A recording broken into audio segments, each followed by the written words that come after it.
Hey guys, welcome back to the channel. मैं हूं आपका दोस्त और होस्ट प्रिंस, और आज की इस वीडियो में हम बात करने वाले हैं अपने कंप्यूटर ग्राफिक्स के नेक्स्ट लेक्चर को, जहां पे हम पढ़ेंगे होमोजीनियस कोऑर्डिनेट्स के बारे में। हमने अभी तक जो भी चीज़ें पढ़ी, जैसे ट्रांसलेशन हमने पढ़ा, ट्रांसफॉर्म स्केलिंग फैक्टर्स पढ़े, उसके बाद हमने रोटेशन करना सीखा। मतलब हमने ट्रांसलेशन में एक चीज़ को अलग जगह शिफ्ट किया था, एक इमेज को, एक ऑब्जेक्ट को अलग जगह शिफ्ट किया था। हमने रोटेशन में उसको रोटेट किया था एक स्पेसिफाइड एंगल पे, उसके कोऑर्डिनेट्स को। और स्केलिंग में हमने उस इमेज को बड़ा या फिर छोटा किया था। हर एक जगह पे हम लोग जो भी ट्रांसफॉर्मेशन हम परफॉर्म करते हैं, दैट मीन्स कि आप उसके कोऑर्डिनेट को चेंज कर रहे हो, राइट।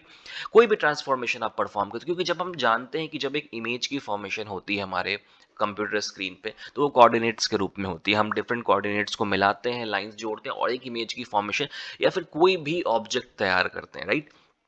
होमोजीनियस कोऑर्डिनेट क्या होता है? अब जब हम लोग किसी भी इमेज को ट्रांसलेशन अलग कर रहे थे, रोटेशन अलग कर रहे थे, स्केलिंग अलग कर रहे थे, कोई प्रॉब्लम नहीं आ रही थी। बट रियल टाइम में कई बार ऐसा होता है कि आपको तीनों चीजें साथ में परफॉर्म करनी रहती है। हो सकता है एक इमेज को आपको ट्रांसलेट भी करना होगा, स्केलेबल भी करना होगा और रोटेट भी करना होगा। It is possible. मतलब आपको कई बार ऐसा सिचुएशन आ जाता है हमारी लाइफ में, जहाँ पे हमें एक इमेज को ट्रांसफॉर्म करने के लिए तीनों चीज़ें अप्लाई करनी पड़ती, ट्रांसलेशन भी, स्केलिंग भी, रोटेशन भी। अब जैसा हमने पहले पढ़ा है उससे भी पॉसिबल है। ये क्या करेंगे उससे? हम लोग सबसे पहले ट्रांसलेशन करेंगे, फिर रोटेशन करेंगे, फिर स्केलिंग करेंगे, या फिर ट्रांसलेशन करेंगे, देन स्केलिंग करेंगे, देन रोटेशन करेंगे। It is possible one by one करना। बट क्या ये इफिशिएंट है? क्या इफिशिएंट? बिल्कुल भी नहीं है। जैसे हमने अभी तक जो चीज़ें पढ़ी हैं, उससे आप ट्रांसलेशन ऐसे कर सकते हो। नॉर्मली यहाँ पे जो टी एक्स और टी वाई हम लोग ऐड करते थे, ट्रांसलेशन फैक्टर्स पहले निकालते थे और उसको ऐड करते थे। रोटेशन में हम लोग कॉस और साइन की वैल्यूज़ निकालते थे, उसको ऐड करते थे, मल्टीप्लाई करते थे। और उसके बाद स्केलिंग में भी हम लोग जो हमारा ओरिजिनल कोऑर्डिनेट है, उससे हम लोग स्केलिंग फैक्टर को, स्केलिंग मैट्रिक्स को मल्टीप्लाई करते थे, right. But to produce a sequence of transformation from above equation such as translation followed by rotation and then scaling, सबसे पहले ट्रांसलेशन होगा, देन स्केलिंग होगा, ठीक है। हम लोग इससे कोऑर्डिनेट्स को निकाल सकते हैं, ठीक है। हम लोग ट्रांसफॉर्म कोऑर्डिनेट्स को वापस से प्रोसेस करेंगे। सपोज करो पहले हमने ट्रांसलेशन किया, नया कोऑर्डिनेट आया, उसको वापस स्केल किया, फिर जो नया कोऑर्डिनेट आया उसको वापस से रोटेट किया। हम ये कर सकते हैं। But then these translated coordinates are scaled and finally the scaled coordinates are rotated.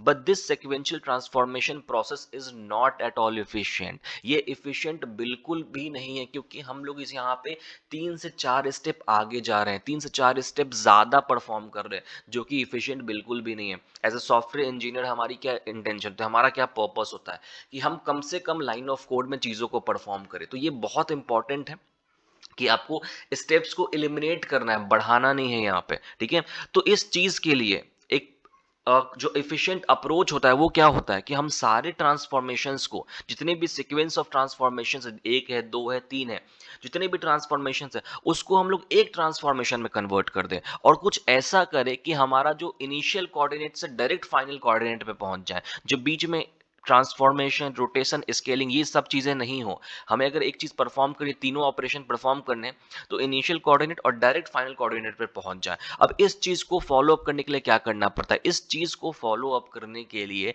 हमें होमोजीनियस कोऑर्डिनेट सिस्टम का यूज करना पड़ता है। In order to combine sequence of transformation we have to eliminate the matrix addition associated with the translation terms in M2।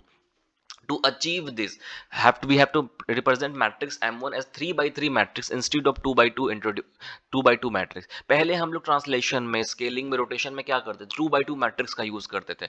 But यहाँ पे हमें क्या करना है? यहाँ पे हमें 3 by 3 मैट्रिक्स का यूज करना है। Here points are specified by 3 numbers instead of 2। यहाँ पे क्या होगा? जो पॉइंट्स होंगे वो स्पेसिफाइड होंगे 2 के जगह 3 के। और इसी कोऑर्डिनेट सिस्टम को हम लोग क्या बोलते हैं? Homogeneous coordinate system. This coordinate system is called as homogeneous coordinate system. ऐसे एग्जाम में आपके क्वेश्चन, अगर आप एमएसबीटी डिप्लोमा का एग्जाम दे रहे हो, आपके एग्जाम में होमोजीनियस कोऑर्डिनेट सिस्टम पे 100% क्वेश्चन आते हैं कि होमोजीनियस कोऑर्डिनेट सिस्टम क्या होता है, किस तरीके से चीजें काम करती हैं। तो सिंपली आपको एक चीज याद रखनी है कि होमोजीनियस कोऑर्डिनेट सिस्टम एक ऐसा सिस्टम है जहां पे हम लोग ट्रांसलेशन, रोटेशन और स्केलिंग साथ में परफॉर्म कर सकते हैं। जब हम लोग कभी भी एक इमेज पे हमें जब तीनों ऑपरेशंस परफॉर्म करने रहते तो होमोजेनियस कोऑर्डिनेट सिस्टम के बिना भी हम चीज़ों को परफॉर्म कर सकते हैं, बट वो एफिशिएंट नहीं होता। एग्जाम के लिए आपको ये चीज़ें याद रखनी है। तो होमोजेनियस कोऑर्डिनेट एफिशिएंट होता है। एग्जाम में से क्वेश्चंस आ सकते हैं कि which type of matrix is used in homogeneous coordinate system. आपको ध्यान रखना है कि 3 by 3 मैट्रिक्स का यूज करते हैं हम लोग, 2 by 2 मैट्रिक्स का यहाँ पे यूज नहीं करते हैं होमोजेनियस कोऑर्डिनेट सिस्टम में। होमोजेनियस कोऑर्डिनेट सिस्टम में एक नई वैल्यू आती है जिसको हम लोग बोलते हैं W. W basically dummy codes को रिप्रेजेंट करता है, डमी कोऑर्डिनेट्स को रिप्रेजेंट करता है, ठीक है। उसको हम लोग इस तरीके से लिखते हैं। अब मेरे अकॉर्डिंग अगर आप मेरी बात समझो, मेरा सजेशन मानो, तो अगर आपकी 2020 में अगर आप एग्जाम दे रहे हो, 22 में एग्जाम दे रहे हो, मतलब अभी आपका एग्जाम होने वाला है 2022 में, तो आपको ऑनलाइन पेपर्स है, तो ऑनलाइन पेपर्स के लिए आपको बस कोऑर्डिनेट होमोजेनियस कोऑर्डिनेट सिस्टम है उसको याद रखना है। 110% क्वेश्चन आने वाला है उसमें से, 110% आएगा। अगर आप ये वीडियो नेक्स्ट ईयर देखोगे या फिर 2 साल 3 साल बाद देखोगे, अगर आपकी एग्जाम उस समय थ्योरी होगी, फिर भी आपको ये कोऑर्डिनेट सिस्टम याद रखना, क्योंकि कोऑर्डिनेट को कभी भी प्रूव करने के लिए नहीं आता है। कोऑर्डिनेट को वहां पे आएगा कि आपको homogeneous coordinate for scaling, translation and rotation लिखो, तो आपको बस ये होमोजेनियस कोऑर्डिनेट सिस्टम लिखना होगा। अब ये क्या होमोजेनियस कोऑर्डिनेट सिस्टम है मैं बता देता हूँ आपको। ये देखो, ये होमोजेनियस कोऑर्डिनेट सिस्टम है फॉर ट्रांसलेशन का। आपको बस यही चीजें लिखनी है। आपके एग्जाम में ऑप्शंस होंगे कि होमोजेनियस कोऑर्डिनेट सिस्टम लिखो। आपको ध्यान रखना है कि होमोजेनियस कोऑर्डिनेट सिस्टम में हमारा 3 by 3 मैट्रिक्स होता था, 3 पॉइंट यहाँ और 3 पॉइंट यहाँ। यहाँ पे क्या है, पहले हम लोग ट्रांसलेशन में क्या करते थे, एक्स वाई बस लेते थे यहाँ पे, बट यहाँ पे हमने क्या ऐड किया, नया 1 ऐड कर दिया। और 1 क्या है, एज अ डमी कोऑर्डिनेट है, बस ऐसे ही डमी कोऑर्डिनेट है, ठीक है। ये एक्स वाई नया कोऑर्डिनेट होगा हमारा, और एक्स वाई हमारा ओरिजिनल कोऑर्डिनेट है। और 1 1 हमने क्यों लिया, क्योंकि हम लोग 3 by 3 मैट्रिक्स को जब हम लोग मल्टीप्लाई करेंगे तो हमें यहाँ पे 3 कॉल्यूम्स भी चाहिए, क्योंकि यहाँ पे 3 रोज हैं। ये मैट्रिक्स का रूल होता है भैया कि जब 3 कॉल्यूम्स और 3 रोज रहेंगे तभी आपस में मल्टीप्लाई कर सकते, तो इसलिए हमने यहाँ पे डमी कोड ले लिया, कोऑर्डिनेट ले लिया। और यहाँ पे हमने ये एक पैटर्न होता है हमारे होमोजेनियस कोऑर्डिनेट सिस्टम का फॉर ट्रांसलेशन, कि हम लोग ट्रांसलेशन इस तरीके से परफॉर्म कर सकते हैं। बस इसको आपको याद रखना और कुछ नहीं करना है, बस इसको याद रखना है। एक चीज हमेशा याद रखो होमोजेनियस कोऑर्डिनेट सिस्टम में कि 3 by 3 का मैट्रिक्स होगा, पहली चीज, ठीक है। जो हमारा जो ओरिजिनल कोऑर्डिनेट होगा उसमें हम लोग 1 ऐड कर देंगे, ठीक है। पहले हम लोग एक्स वाई लेते थे, अब यहाँ पे 1 ले लेंगे। और यहाँ पे जो कोऑर्डिनेट सिस्टम बनेगा हमारा, वहां पे ट्रांसलेशन के लिए डायगनली में 1 1 1 डाल दो, और नीचे के दो एलिमेंट टी एक्स और टी वाई, जो हमारा ट्रांसलेशन फैक्टर पहले से आया है आप यहाँ पे वही डालेंगे, ठीक है। और उसके बाद ये सिस्टम ऐसा बनता है। तो आपको ये जो इक्वेशन ये याद करके लेना है, क्योंकि ये एग्जाम में 100% आएगा। Homogeneous coordinate system for rotation, rotation का कैसा सेम है। हम लोग क्या करते हैं, न्यू कोऑर्डिनेट में 1 को ऐड करते हैं, ओल्ड कोऑर्डिनेट में भी, पुराने कोऑर्डिनेट में भी 1 को ऐड करते हैं, और यहाँ पे साइन कॉस और 1 बैठा देते हैं यहाँ पे, ठीक है। ये आपको याद करना है, ये चीजें याद करनी वाली है होमोजेनियस कोऑर्डिनेट सिस्टम, ठीक है। और स्केलिंग के भी चीजें आपको याद करनी, सेम चीजें हैं। यहाँ पे हमने 1 ऐड किया, यहाँ पे 1 ऐड किया, और इसको याद कर लो।